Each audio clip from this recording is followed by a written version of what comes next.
Jain friend Hindi और pride में आप सभी का स्वागत है। फ्रेंड्स, यहाँ पे देखिए हम आईसीटी से रिलेटेड क्वेश्चन प्लस कॉन्सेप्ट कराने वाले हैं और ये यूजीसी नेट के फर्स्ट पेपर में भी आपके पाठ्यक्रम में है। साथ ही ईएमआरएस हो गया, एनवीएस, केवीएस, जहाँ पे भी इससे क्वेश्चन आने वाले हैं। हालांकि अभी ईएमआरएस का एग्जाम प्रस्तावित है और उसमें भी 15 क्वेश्चन आपके यहाँ से आने वाले हैं। तो यदि आप ये प्रीवियस के क्वेश्चन कर लेते हैं, थोड़े कॉन्सेप्ट भी आपको बेसिक कॉन्सेप्ट बताते चलेंगे, तो इससे आप बहुत अच्छा इसमें ये है कि नंबर गेन कर सकते हैं। तो ये हमारा टॉपिक वाइज जो है यहाँ पे पीवाईक्यू कराने का तरीका होगा, लेकिन साथ में हम कॉन्सेप्ट भी आपको कराते चलेंगे। तो देखिए, सबसे पहले हम कभी भी कोई भी चीज पढ़ते हैं तो उसके सब्जेक्ट के संबंध में हम उसका परिचय ले लेते हैं। तो जब हम कंप्यूटर पढ़ने बैठते हैं तो कंप्यूटर, क्योंकि आईसीटी, आप देखिए आजकल आईसीटी का शिक्षा में बहुत ज्यादा योगदान बढ़ा है ना। और information and communication technology for teaching and learning में हमें क्यों इसे पढ़ना है और इसकी बेसिक्स क्या है उसे जानना बहुत जरूरी है। तो सबसे पहले हम ये देखते हैं कि जो कंप्यूटर है, ये कंप्यूटर टर्म आया कहाँ से, कैसे आया। तो बहुत बेसिक चीज है, हालांकि आपने पहले पढ़ रखा होगा, लेकिन फिर भी हमने वही बताया आपको कि हम बेसिक से कराने वाले हैं, तो इसलिए आपको एक बार फिर से बताएंगे कि कंप्यूटर जो है, ये जो है लैटिन भाषा के कंप्यूट शब्द से बना है, जिसका अर्थ क्या होता है, गणना करना। तो ये लैटिन से बना कंप्यूट, गणना करना। और हिंदी में इसको क्या कहते हैं, कंप्यूटर का शाब्दिक अर्थ यदि देखें कि हिंदी में क्या हो, तो गणना करने वाला, यानी गणना करने वाला, यानी हिंदी भाषा में इसी गणना करने वाले को संगणक कहते हैं। तो हिंदी में यदि कंप्यूटर को कभी कहना हो तो संगणक कहेंगे। मतलब एक तरीके से एक ऐसा इलेक्ट्रॉनिक डिवाइस है जो डेटा को इनपुट द्वारा ग्रहण करता है और जो इसको इंस्ट्रक्शन दिया जाता है उस पे करके वो हमें क्या करता है, आउटपुट देता है। एक तरफ इसको इनपुट दिया जाता है इंस्ट्रक्शन, और फिर वो उसी तरीके से जैसा इंस्ट्रक्शन दिया जाएगा उसी अनुदेश के अनुसार वो आउटपुट के रूप में हमें कार्य करके देता है। तो सबसे पहले हम इसकी संरचना समझ लेते हैं कि वर्क कैसे करता है। तो जब हम कंप्यूटर की संरचना की बात करते हैं, स्ट्रक्चर ऑफ कंप्यूटर की बात करते हैं, तो उसमें 3 बेसिक इकाई से बना होता है जो हमें प्रारंभिक तौर पे पता होना चाहिए। वो क्या चीज है, एक तो सीपीयू, एक हो गया सीपीयू, प्रोसेसर भी कहेंगे, माइक्रो प्रोसेसर। तो एक सीपीयू हो गया, इनके अलावा एक इनपुट इकाई हो गया इसका, एक इसका आउटपुट इकाई हो गया। तो सीपीयू, इनपुट और आउटपुट, इस तरीके से। अब देखिए ये 3 बेसिक इकाई से बना है, लेकिन इसका स्ट्रक्चर आप देखेंगे तो इसके स्ट्रक्चर में यहाँ पे आप देखिए कि एक है कंट्रोल यूनिट, सीयू मतलब कंट्रोल यूनिट। और कंट्रोल यूनिट, ये है कंट्रोल यूनिट, यहाँ से इनपुट दिया जा रहा है, इंस्ट्रक्शन दिया जा रहा है, आउटपुट जो भी चीज कहने को मतलब कि जो भी इंस्ट्रक्शन दिए जा रहे हैं उसका वो आउटपुट करके दिया जा रहा है उसके थ्रू। और यहाँ पे देखिए ये जो आपका कंट्रोल यूनिट है, कंट्रोल यूनिट के नीचे आप देखें तो यहाँ पे है ALU, यानी अर्थमेटिक एंड लॉजिक यूनिट। और जो सीपीयू में आप यहाँ पे देखें जो मेमोरी यूनिट है, मस्तिष्क कहते हैं, कंप्यूटर का मस्तिष्क कहते हैं। यानी इसमें जो महत्वपूर्ण सीपीयू जो है, जिसको माइक्रो प्रोसेसर कहते हैं ये क्या कर रहा है, यहाँ पे इनपुट यूनिट द्वारा दर्ज किया गया जो डेटा है या निर्देश है उसकी प्रोसेसिंग कौन कर रहा है, सेंट्रल प्रोसेसिंग यूनिट। यानी आप इनपुट तो दे दिए, लेकिन उस पे निर्देश के थ्रू प्रोसेस कौन करेगा। तो जो प्रोसेसिंग का काम कर रहा है, दिए गए डेटा या निर्देश को यूजर के अनुसार काम करके उसका आउटपुट भी तो देना है, तो आउटपुट यूनिट को सौंप देता है, ये मेमोरी में स्टोर कर देता है। तो एक तरीके से एक माइक्रो प्रोसेसर के रूप में जो है सीपीयू को जाना जाता है। अब ये जो सीपीयू वर्क कर रहा है, इसके भी सीपीयू के 3 भाग है जो कि बहुत महत्वपूर्ण है। यहाँ से इनपुट दिया गया, यहाँ से इनपुट दिया गया, आउटपुट यहाँ से हुआ, लेकिन इस सीपीयू के भी 3 पार्ट हैं। वो 3 पार्ट में ALU अर्थमेटिक लॉजिक यूनिट और CU कंट्रोल यूनिट और मेमोरी यूनिट, ये 3 पार्ट किसके हैं, सीपीयू के हैं। अब सीपीयू के 3 पार्ट में हम एक एक करके देखते हैं। जैसे ALU है, ALU जिसको कहते हैं अर्थमेटिक लॉजिक यूनिट, ये क्या करेगा, तो अर्थमेटिक जो लॉजिक यूनिट है, कंप्यूटर को दिए गए जो कमांड है उनको एग्जीक्यूट करना चाहिए। तो एग्जीक्यूट करने में जो मैथमेटिकल या बहुत ही लॉजिकल चीजें हैं, तो वो मैथमेटिकल एंड लॉजिकल जो प्रोसेस करना है वो ALU के थ्रू होगा। यानी arithmetic logic unit logical work करने का काम करता है। लॉजिकल मतलब कि एक तरीके से हो गया जोड़, हो गया घटा, हो गया गुणा, हो गया भाग, हो गया मतलब एक तरीके से तार्किक मतलब कि डेटा की तुलना, चयन, मिलान, भाग करना, ये सारा काम अर्थमेटिक लॉजिक में ही लॉजिक छिपा है, यानी लॉजिकल वर्क करना। तो इसके अलावा जो ये कंट्रोल यूनिट है, कंट्रोल यूनिट का वर्क क्या है? देखिए कंट्रोल यूनिट को तो कहते हैं कि ये जो कंप्यूटर का क्या है, ये कंप्यूटर का नर्व सिस्टम है। कंप्यूटर का नर्व सिस्टम किसको कहते हैं? कंट्रोल यूनिट को। नाम ही है कंट्रोल करना, यानी जो कंप्यूटर के जितने भी भाग हैं उनके ऑपरेशन को कंट्रोल किसके द्वारा करना है? तो उसको जो कंट्रोल करना है ये नर्व्स, जैसे नर्व्स होते हैं शरीर में तार, है ना, सारी नसें होती हैं, तो ऐसे ही कंप्यूटर के सारी नसों को एक तरीके से क्या ऑपरेट करना, उसको कंट्रोल करना, यानी कंप्यूटर के जितने भी यूनिट है उनको कंट्रोल करना, उनके बीच मैनेजमेंट करना, डेटा का हस्तांतरण करना, वो सारी कंट्रोल वाला काम जो होता है वो किसके थ्रू होता है?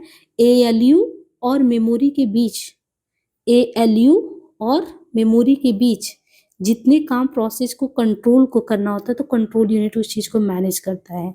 बाकी इसके अलावा है मेमोरी यूनिट। मेमोरी यूनिट क्या करेगा? मेमोरी से क्या लग रहा है? कंप्यूटर सिस्टम का एक ऐसा कंपोनेंट जिसका वर्क क्या है? डेटा, निर्देश और सूचनाओं को स्टोर करना। मेमोरी है ना, तो मेमोरी यानी स्टोर करना। अब ये वास्तव में कंप्यूटर का एक ऐसा वर्किंग एरिया होता है जहाँ पे आप देखेंगे जो सीपीयू है, ये देखिए सीपीयू, तो जो सीपीयू है वो डेटा और निर्देश को स्टोर करता है। कहाँ पे स्टोर करता है? मेमोरी यूनिट में करता है। और इसलिए मेमोरी यूनिट में भी आप मेमोरी जब पढ़ेंगे, जब क्वेश्चन भी लगाएंगे, तो इसमें कौन कौन सी मेमोरी पढ़ा जाता है? प्राइमरी पढ़ा जाता है, आंतरिक मेमोरी पढ़ा जाता है, मुख्य पढ़ा जाता है, तो ये इसी के तहत आता है। अब एक बार फिर से देखिए हमने क्या क्या समझा। पहले तो समझा कंप्यूटर क्या है ना, कंप्यूटर कहाँ से कैसे आया। फिर हम यहाँ पे कंप्यूटर का स्ट्रक्चर समझ रहे थे कि इनपुट दिया जाता है, सीपीयू वर्क करता है, आउटपुट क्रिया में आता है। सीपीयू के 3 पार्ट हमने एएलयू, सीयू और मेमोरी यूनिट देखा। मेमोरी यूनिट कैसे चीज़ों को सेव करता है और कंट्रोल यूनिट उस चीज़ को नियंत्रण करता है, लॉजिकल काम करने वाला एएलयू करता है। ये तीनों चीज़ें हमने देख ली। इसके बाद मेमोरी यूनिट में अलग अलग मेमोरी होते हैं, वो पढ़ा जाता है। अब देखिए एक इनपुट यूनिट और आउटपुट यूनिट से भी क्वेश्चन आते हैं। इनपुट और आउटपुट का मतलब क्या होता है? देखिए इनपुट जो है यूनिट जिसकी मदद से डेटा या निर्देश को कंप्यूटर में हम दर्ज करते हैं, यानी इनपुट कर दिए। अब जब इनपुट कर दिए तो कंप्यूटर और यूजर के बीच की एक कड़ी हो गई ना, यानी ये कंप्यूटर और यूजर, यानी जो यूज कर रहा जो कंप्यूटर है उसके बीच एक कड़ी हो जाएगा इनपुट। और जो आउटपुट डिवाइस होगा, आउटपुट यूनिट होगा, एक ऐसी डिवाइस जिसके माध्यम से प्रोसेसर या सीपीयू द्वारा, यानी वर्क किसने किया, मानी सीपीयू ने अगर वर्क किया तो उसके द्वारा जो परिणाम है वो आउटपुट के रूप में अगर आता है, आउटपुट सॉफ्ट कॉपी या हार्ड कॉपी किसी के भी रूप में, लेकिन वो आउटपुट के थ्रू बाहर आता है। ये थोड़ा सा आपने ना बेसिक बिल्कुल समझा है कि ये इसका स्ट्रक्चर होता है। अब देखिए टाइप ऑफ कंप्यूटर कितने प्रकार के होते हैं। देखिए कंप्यूटर के प्रकार में यदि हम देखें तो एनालॉग कंप्यूटर होता है, डिजिटल कंप्यूटर होता है और हाइब्रिड, ये 3 प्रकार के कंप्यूटर देखा जाए तो मार्केट में analogue, digital, hybrid. Analogue computer में क्या होता है? एक ऐसा कंप्यूटर जो भौतिक इकाई में अगर देखें तो जैसे दाब है, तापमान है, इनका मेजरमेंट करके उनको किस में कन्वर्ट करेगा? अंकों में। तो एनालॉग कंप्यूटर वो कंप्यूटर है जो भौतिक इकाइयों को मापकर उनको अंकों में कन्वर्ट करते हैं। किसी भी राशि का मापन, तुलना आप कर सकते हैं एग्जाम्पल के थ्रू, जैसे थर्मामीटर आप मेजरमेंट करते हैं, है ना, वो वोल्ट मीटर, तो ये चीज़ आप एनालॉग में देखते हैं। तो एनालॉग कंप्यूटर में क्या होता है? डेटा कंटिन्यूअसली उसी के रूप में प्रयोग में किया जाता है, अंक में कन्वर्ट करके उसका मेजरमेंट किया जाता है। ये काम आप एनालॉग कंप्यूटर में करते हैं। लेकिन जो डिजिटल कंप्यूटर होता है इसमें क्या होता है कि जो अंकों की गणना करता है, लेकिन इसमें है कि ज़्यादातर आप देखेंगे कि कंप्यूटर डिजिटल कंप्यूटर ही आते हैं, क्योंकि जो डेटा प्रोसेस होता है उसको आप देखते हैं बाइनरी डिजिट यानी 0 और 1 में, इसी रूप में आप देखते हैं, तो ज़्यादातर आपको प्रयोग के तौर पे डिजिटल कंप्यूटर ही देखने को मिलता है। हाइब्रिड जो होता है ये हाइब्रिड एनालॉग तथा डिजिटल का मिक्स हो जाएगा। ये जो है एनालॉग प्लस डिजिटल दोनों का मिक्स हो जाता है। हाइब्रिड कंप्यूटर दोनों कंप्यूटर के काम करने में सक्षम है। जैसे एनालॉग में आप क्या करेंगे, मेजरमेंट कर रहे हैं, कंपेरिजन कर रहे हैं, इन सारी चीज़ों को कर रहे हैं, यानी भौतिक इकाइयों का कन्वर्जन कर रहे हैं अंकों में। और डिजिटल के थ्रू तो आप बाइनरी और मतलब जीरो डेटा को, वही प्रोग्राम को बाइनरी में कन्वर्ट कर रहे हैं। तो लेकिन दोनों अगर मिक्स कराना तो हाइब्रिड कर देगा। इसके अलावा कंप्यूटर की विशेषताओं से भी क्वेश्चन आते हैं। अभी जब आप क्वेश्चन करेंगे तो आपको आइडिया लगेगा कि हम पढ़ रहे हैं, इससे क्या फ़ायदा हो रहा है। देखिए ये भी पूछा जाता है क्वेश्चन, और एक एक का इंग्लिश भी आप समझते चलिए, क्योंकि यहाँ पे इंग्लिश से भी मतलब हिंदी में आप समझेंगे तो इंग्लिश में भी आता है, तो गलत कर सकते हैं। जब हम कंप्यूटर की कैरेक्टरिस्टिक्स की बात करते हैं, कंप्यूटर की विशेषताओं की बात करते हैं, तो कंप्यूटर की विशेषताओं में सबसे पहला तो विशेषता होता है उसकी स्पीड। बहुत इंपॉर्टेंट है कंप्यूटर में कंप्यूटर की स्पीड। कंप्यूटर की पहली विशेषता है उसकी गति। दूसरी चीज़ है, अभी हमने देखा मेमोरी यूनिट में भंडारण क्षमता, स्टोरेज पावर उसका, तो क्या चीज़ है दूसरा इसका हो जाएगा स्टोरेज। तो ये उसकी दूसरी विशेषता हो गई स्टोरेज। तीसरी आप देखो कि कंप्यूटर में तीसरी सबसे बड़ी विशेषता इसकी होती है इसकी जो एक्यूरेसी होती है, इसकी एक्यूरेसी ये बहुत थी, यानी त्रुटिहीनता, गलती करने की आप देखेंगे मिनिमम पॉसिबिलिटी आपको दिखती है। तो इसका एक्यूरेसी जो है वो बहुत मेजर रोल प्ले करता है। आप जब कंप्यूटर की विशेषताओं में देखेंगे, स्पीड है, स्टोरेज है, एक्यूरेसी है और कंसिस्टेंसी। हम लोग पढ़ते हैं, कुछ देर में थक के बैठ सकते हैं, लेकिन आप कंप्यूटर पे वर्क किए जाइए और आजकल तो यही चीज़ आप देख रहे हैं कि आप इससे कितना भी वर्क करा सकते हैं। तो कंसिस्टेंसी वो आपको इसमें देखने को मिलता है। प्लस लोचशीलता, अगर कहें कि फ्लैक्सिबिलिटी क्या देखने को मिलती है, तो इसमें फ्लैक्सिबिलिटी भी देखने को मिलती है। आप चीज़ों को चेंज कर सकते हैं अपने अकॉर्डिंग, कंफर्ट जोन में किस तरीके से फ्लैक्सिबिलिटी, ये नहीं कि रिजिड है बिल्कुल। इसके अलावा क्या कंप्यूटर की विशेषताओं में बहुमुखी भी आता है, वर्सटाइल होता है क्या ये, तो ये भी इसकी बहुत बड़ी विशेषता है कि ये चीज़ें होती है। जैसे हम लोग कहते हैं कोई व्यक्ति बहुमुखी प्रतिभा का धनी, एक साथ बहुत सारी चीज़ों को मैनेज कर सकता है, तो वो चीज़ इसके अंदर भी बहुमुखी होता है। आप विश्वास कर सकते हैं इस पे, रिलायबल होता है क्या, तो रिलायबिलिटी भी एक बहुत इम्पॉर्टेंट रोल अदा करती है कंप्यूटर के वर्क के थ्रू। और इनके अलावा डिलीजेंस, अब इससे देखिएगा क्वेश्चन भी आता है, डिलीजेंस भी इसकी एक विशेषता है, तो इसको बहुत अच्छे से डिफाइन करेंगे जब क्वेश्चन में आएगा। तो कैरेक्टरिस्टिक में करीबन आपने 8 देख लिया, consistency, speed, storage, accuracy, flexibility, versatility और रिलायबिलिटी और डिलीजेंस, ये सारी चीज़ आपने देख ली। अब हम क्या करते हैं, कुछ हमने फैक्ट देख लिए हैं, अब हम आज जो है इससे रिलेटेड क्वेश्चन करते हैं। देखिए अब क्वेश्चन आप करेंगे ना तो आपको क्वेश्चन समझ में भी आएगा। कंप्यूटर की लाखों कार्यों और गणनाओं का समान और सटीकता के साथ करने की क्षमता को उसकी कर्मठता, देखिए अभी आया था डिलीजेंस ना, तो अब ये क्वेश्चन पूछ रहा है कि कंप्यूटर जो होता है, कंप्यूटर की लाखों कार्यों या गणनाओं का समान और सटीकता, यानी क्या चीज़ यहाँ पे फुलफिल करें और उसकी सटीकता, एक्यूरेसी के साथ करने की क्षमता, उसे कर्मठता कहा जाता है। कंप्यूटर की कर्मठता की बात, कौन सी ऐसी चीज़ें होती है जो कंप्यूटर को कर्मठता, उसकी डिलीजेंस को दिखाती हैं, तो ये चीज़ आपको डिलीजेंस भी समझना चाहिए। उसकी गति है, उसकी विलिंगनेस यानी कंप्यूटर की तत्परता, कंप्यूटर की कैपेसिटी यानी क्षमता, कंसिस्टेंसी, सततता। अब ये सारी विशेषताएं तो हैं, लेकिन क्या दो चीज़ मिलके इसकी कर्मठता को बताता है, उसकी तत्परता, क्षमता, सततता, क्या चीज़ है आपके हिसाब से। तो यहाँ पे देखिए क्वेश्चन एनबीएस एमटीएस में आया, कंप्यूटर की लाखों कार्यों गणनाओं को समान सततता यानी कंसिस्टेंसी, जो उसकी कंसिस्टेंसी है प्लस जो उसकी एक्यूरेसी है, इसके साथ अगर आप कंसिस्टेंसी के साथ कंप्यूटर पे वर्क कर रहे हैं, एक्यूरेसी वैसे उसकी विशेषता है ही, वो कंसिस्टेंसी के साथ ही मेजरमेंट करेगा और वो बहुत एक्यूरेसी के साथ कर रहा, तो उसकी क्षमता को हम कहेंगे, ये उसकी कर्मठता, उसकी डिलीजेंस को शो करता है। अब यहाँ पे क्वेश्चन दिया है कि कंप्यूटर की विशेषताओं से संबंधित दिए गए कथन सही या गलत आपको पहचानना है।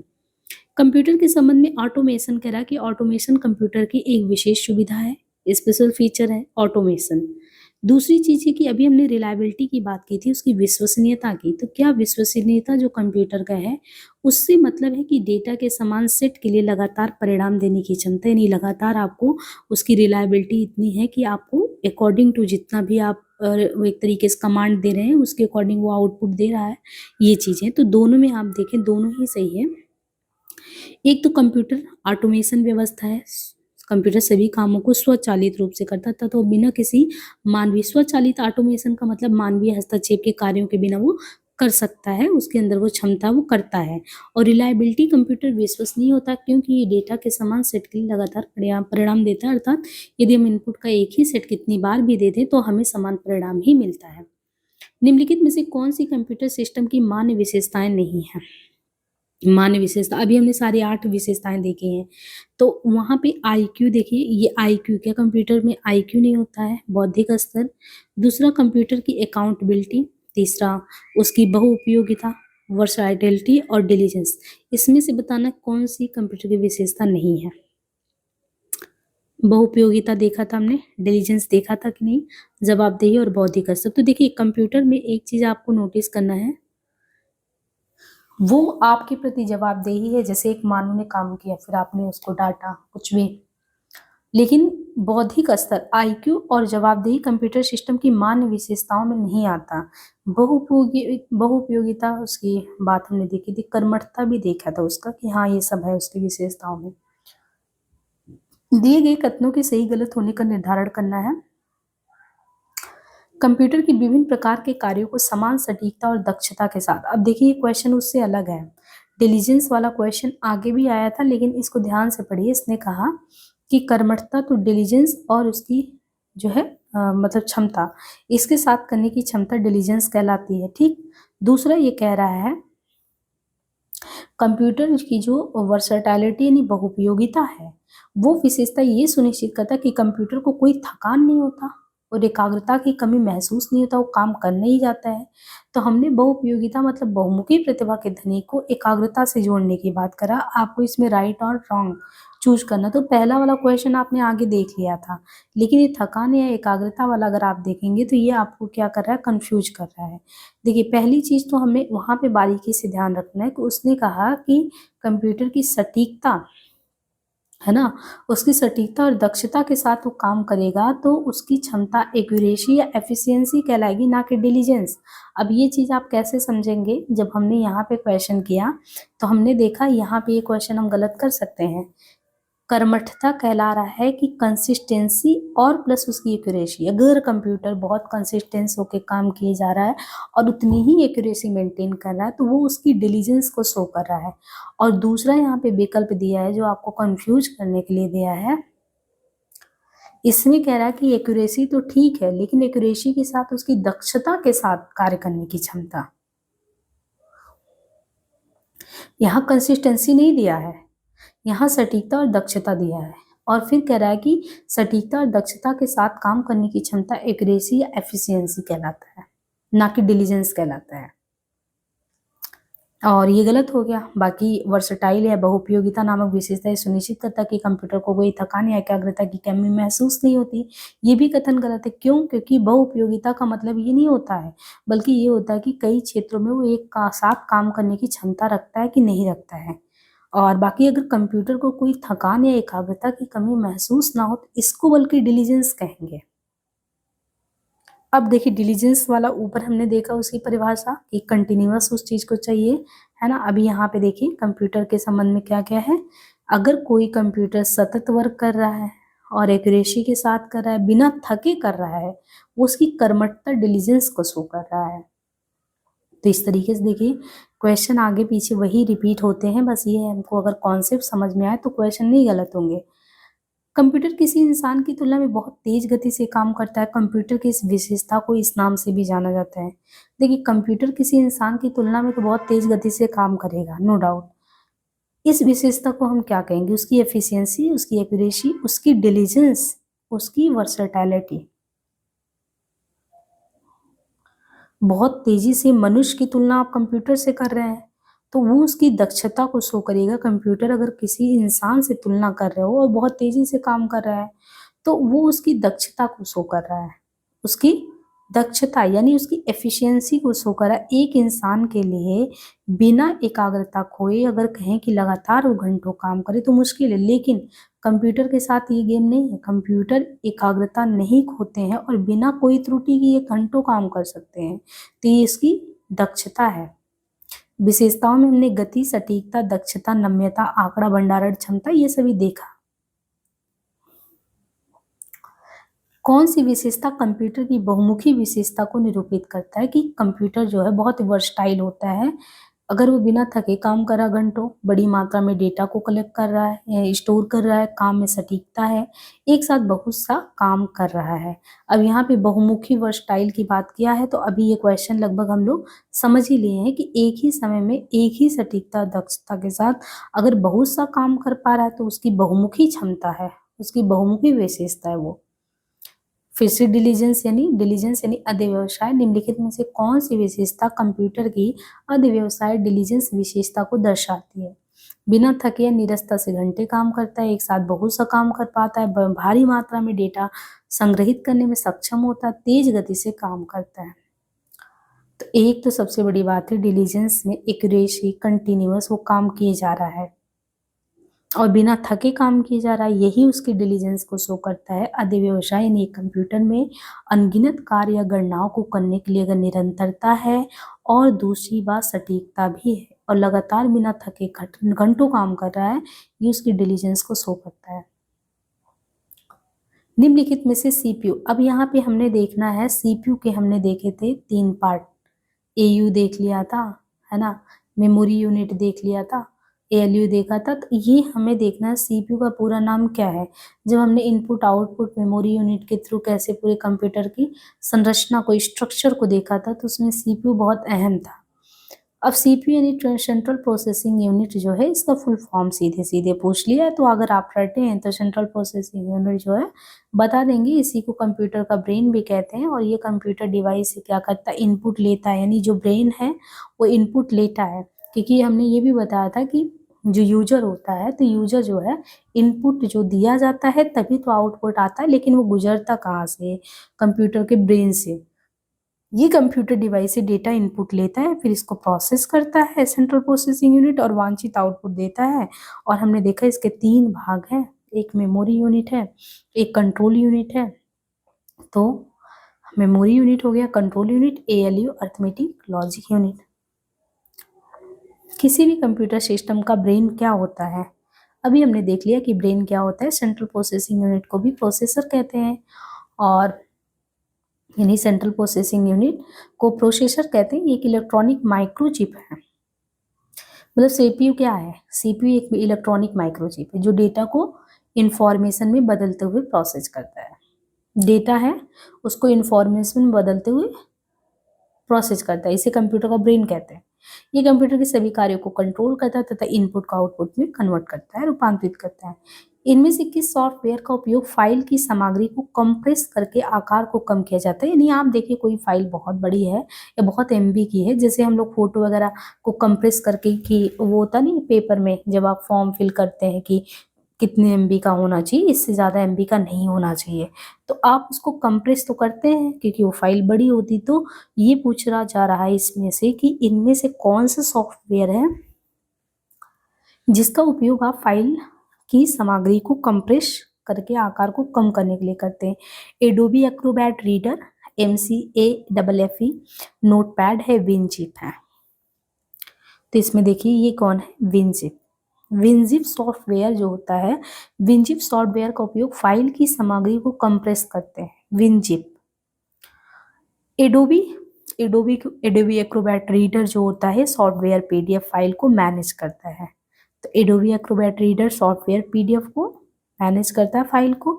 और ये जो MCAFFE एक एंटीवायरस सॉफ्टवेयर है। तो विनजिप देखिए सबके अलग अलग वर्क है, ठीक है। अगर हम विनजिप को देखें तो विनजिप क्या कर रहा है, ये एक तरीके से कंप्रेस का काम कर रहा है, कंप्रेस कर रहा है फाइल को। एडोबी की बात करें सॉफ्टवेयर पीडीएफ का, और सबसे बड़ी बात है ये आप कंप्यूटर पे इसको अक्सर देखते होंगे, एक एंटीवायरस सॉफ्टवेयर है। जबकि नोटपैड जो होता है, नोटपैड वर्ड प्रोसेसिंग सॉफ्टवेयर है, नोटपैड। ऐसा सॉफ्टवेयर जो कंप्यूटर सिस्टम को क्षति पहुंचाने और बाधित करने के लिए विकसित किया जाता है। मतलब एक ऐसा सॉफ्टवेयर है जो कंप्यूटर सिस्टम को क्षति पहुंचाने और बाधित करने के लिए विकसित किया जाता है, वो क्या है, कौन सा ऐसा सॉफ्टवेयर है? Malware, freeware, firmware, micro code. तो ये सॉफ्टवेयर का नाम पूछ रहा है जो आपके सिस्टम को हानि पहुंचाए, डैमेज करे, ऑब्स्ट्रैक्ट। तो वो कौन सा है ऐसा, कौन सा सॉफ्टवेयर है? मालवेयर है, फ्रीवेयर है, फर्मवेयर, माइक्रो कोड है। ये बहुत जरूरी है, हमें पता होना चाहिए हमारे जो कंप्यूटर है उसके लिए कौन सा घातक है इसमें। देखिए मालवेयर जो होता है, मालवेयर एक सॉफ्टवेयर है जो कंप्यूटर सिस्टम को क्षति पहुंचाता है, मालवेयर, और बाधित करने के लिए विकसित किया गया। मालवेयर किस लिए यूज में लाया जाता है? हैकिंग के लिए, चोरी के लिए। और वायरस है, वार्म्स है, ट्रोजन वायरस है, स्पाईवेयर, रैंसमवेयर। ये भी आप देखिए, जैसे मालवेयर एक ऐसा सॉफ्टवेयर है जो कि सिस्टम को क्या करता है, डैमेज करता है। तो मालवेयर सिस्टम को डैमेज तो करता ही करता है, और मतलब कि अनलॉफुल एक्टिविटीज में एक तरीके से इन्वॉल्वमेंट होता है। इनके अलावा जो वायरस होता है, वार्म्स होता है, ट्रोजन वायरस होता है, स्पाईवेयर होता है, रैंसमवेयर होता है, ये भी आपके कंप्यूटर को डैमेज करने के लिए होता है।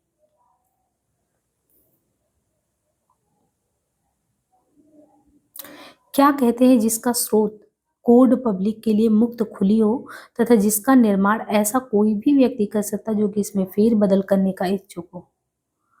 कोड पब्लिक के लिए खुले होने की बात, freeware, shareware, open source software, embedded software. अब देखिए यहाँ पे कोड पब्लिक, अगर ओपन की बात कर रहे हैं, ओपन सोर्स सॉफ्टवेयर, तो इससे आप पैसे भी पहचान जाएंगे। मतलब ओपन सोर्स सॉफ्टवेयर का कोड निःशुल्क होता है और इसे कोई भी व्यक्ति परिवर्तित या संशोधित कर उसके विकास में योगदान दे सकता है। यहाँ पे आपको फिल करना है। कंप्यूटर डेटा को फिर डैश में संग्रहित करता है, जो कि में संग्रहित किए जाते हैं। यानी कंप्यूटर डेटा जो है उसको आप किस में संग्रहित करते हैं, जो कि और फिर किस में आप संग्रहित करते हैं। तो जो कंप्यूटर का डेटा है, पहले फाइल में, फिर फोल्डर में, या पहले फोल्डर में, फिर फाइल में, फोल्डर, डायरेक्टरी में, डायरेक्टरी, फाइल में। ये तो जब आप कंप्यूटर पे काम करते होंगे तो आपको लगता हो किसी डेटा को आप सबसे पहले फाइल में डालते हैं, फिर फोल्डर में। तो ये चीज़ है फाइल में, फिर इसके बाद फोल्डर में। फिर कंप्यूटर में डेटा के कलेक्शन को फाइल में, जबकि फाइल के कलेक्शन को फोल्डर में रखते हैं। एक ऐसा कूट रचित अंश जो अपनी प्रतिकृति बनाने की क्षमता रखता है। यहाँ पे सीधे ये पूछा गया है आपसे कि कौन सा ऐसा आपको यहाँ पे करप्टिंग वो दिख रहा है कि जो कॉपिंग इटसेल्फ, यहाँ पे मेन यही है, कॉपिंग इटसेल्फ। मतलब एक ऐसा कूट है जो अपनी खुद की प्रतिकृति बनाने की क्षमता रखता है जिसमें हानिकारक प्रभाव, मतलब वो प्रतिकृति बनाता है लेकिन वो अच्छे के लिए नहीं है, आपके सिस्टम को डैमेज करने के लिए, करप्ट करने के लिए है। और ये उसमें निहित डेटा को नष्ट करता है, हानिकारक प्रभाव डालता है। वो कौन सी चीजें? जॉम्बीज, ट्रोजन हॉर्स, विषाणु, वाम। अभी हमने जो है मालवेयर सॉफ्टवेयर के बाद और भी जितने हमने बताया था कि और भी जो है आपके कंप्यूटर को डैमेज करने के लिए, उसमें ट्रोजन वायरस, वॉर्म्स था, ये सब पढ़े थे। Virus, warm, Trojan horse, zombies. तो लेकिन इसमें जो ना आपको एकदम बेसिक वो ध्यान रखना कि कौन सा है जो आपकी अपनी प्रतिकृति बनाता है, ये बहुत जरूरी है। कॉपिंग इटसेल्फ, इसको मेन आपको ध्यान रखना, क्योंकि कॉपिंग इटसेल्फ सभी के अंदर नहीं है। तो कंप्यूटर में दोषपूर्ण सॉफ्टवेयर होते हैं जिनका उपयोग जो है कंप्यूटर के सिस्टम को नुकसान पहुंचाने, सूचना की चोरी करने के लिए होता है। और उसमें भी virus, warm, spyware, Trojan horse, इनका नाम आपको ध्यान रखना है। वायरस है, वार्म है, स्पाईवेयर है, ट्रोजन हॉर्स प्रमुख मालवेयर हैं। ये जितने भी है ना वो किसके तहत है? वायरस है, वार्म है, स्पाईवेयर है, ट्रोजन हॉर्स, ये प्रमुख मालवेयर है। वायरस एक प्रकार के छोटे सॉफ्टवेयर प्रोग्राम होते हैं। अब देखिए वायरस क्या होता है। वायरस एक प्रकार का छोटा सॉफ्टवेयर प्रोग्राम होता है और ये स्वयं को कॉपी करने में सक्षम होता है। तो कभी आए कि क्या वायरस स्वयं को कॉपी करने में सक्षम होता है? तो होता है। एक छोटा सॉफ्टवेयर प्रोग्राम, और कंप्यूटर को विकृत करते हैं, उनकी सूचनाओं में सेध लगाता है वायरस। वार्म फिर क्या होता है? ये भी स्वयं की प्रतिकृति बनाने में सक्षम है। यानी अपनी प्रतिकृति कौन कौन बना सकता है? अपनी कॉपी वायरस कर सकता है, वार्म भी कर सकता है, और अगर प्रमुख वार्म में कहें कि दोस्त फूड ऐसे कौन से वार्म हैं जो अपनी प्रकृति भी बनाते हैं हार्मफुल हैं, वेगल, मॉरिस, ससर करके कुछ वार्म का नाम है। और जो ट्रोजन हॉर्स एक ऐसा प्रोग्राम है जो देखने में हानिकारक लगता नहीं है पर वास्तव में बड़ा हानिकारक होता है, ट्रोजन। तो इस तरीके से जो है हमने आधे घंटे का क्लास कर लिया। नेक्स्ट हमारा जो चैप्टर है हार्डवेयर एंड सॉफ्टवेयर, तो हम उससे रिलेटेड क्वेश्चन करेंगे। अभी आज के लिए इतना ही, धन्यवाद।